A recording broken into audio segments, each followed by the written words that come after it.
മിശിഹായ്ക്ക് സ്തുതിയായിരിക്കട്ടെ. പ്രിയമുള്ളവരെ, വചന പഠന ക്ലാസ്സിലേക്ക് എല്ലാവർക്കും സ്വാഗതം. നമുക്കിന്ന് ആദ്യം ഇന്നത്തെ വചനം പഠിക്കാം.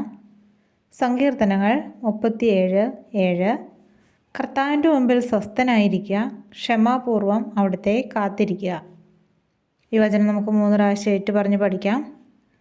സങ്കീർത്തനം 37:7.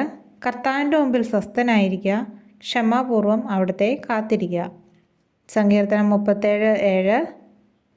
കർത്താവിൻ്റെ മുമ്പിൽ സ്വസ്ഥനായിരിക്കുക, ക്ഷമാപൂർവം അവിടുത്തെ കാത്തിരിക്കുക. സങ്കീർത്തനം 37:7.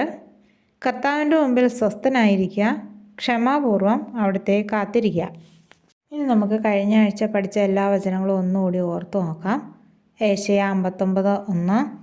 രക്ഷിക്കാൻ കഴിയാത്ത വിധം കർത്താവിൻ്റെ കരം കുറുകിപ്പോയിട്ടില്ല, കേൾക്കാനാവാത്ത വിധം അവിടുത്തെ കാതുകൾക്ക് മാന്യം സംഭവിച്ചിട്ടില്ല. എബ്രായർ 12:14. എല്ലാവരോടും സമാധാനത്തിൽ വർത്തിച്ച് വിശുദ്ധിക്ക് വേണ്ടി പരിശ്രമിക്കുവിൻ. വിശുദ്ധി കൂടാതെ ആർക്കും കർത്താവിനെ ദർശിക്കാൻ സാധിക്കുകയില്ല. സങ്കീർത്തനം 34:10. സിംഹക്കുട്ടികൾ ഇര കിട്ടാതെ വിശന്നു വലഞ്ഞേക്കാം, കർത്താവിനെ അന്വേഷിക്കുന്നവർക്ക് ഒന്നിനും കുറവുണ്ടാവുകയില്ല. ലൂക്ക 2:14.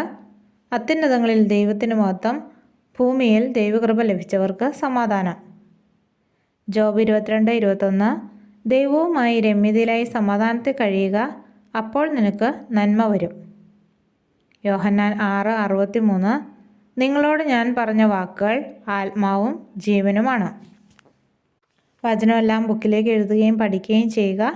നാളെ മറ്റൊരു വചനവുമായിട്ട് കാണാം. ദൈവം എല്ലാവരെയും അനുഗ്രഹിക്കട്ടെ.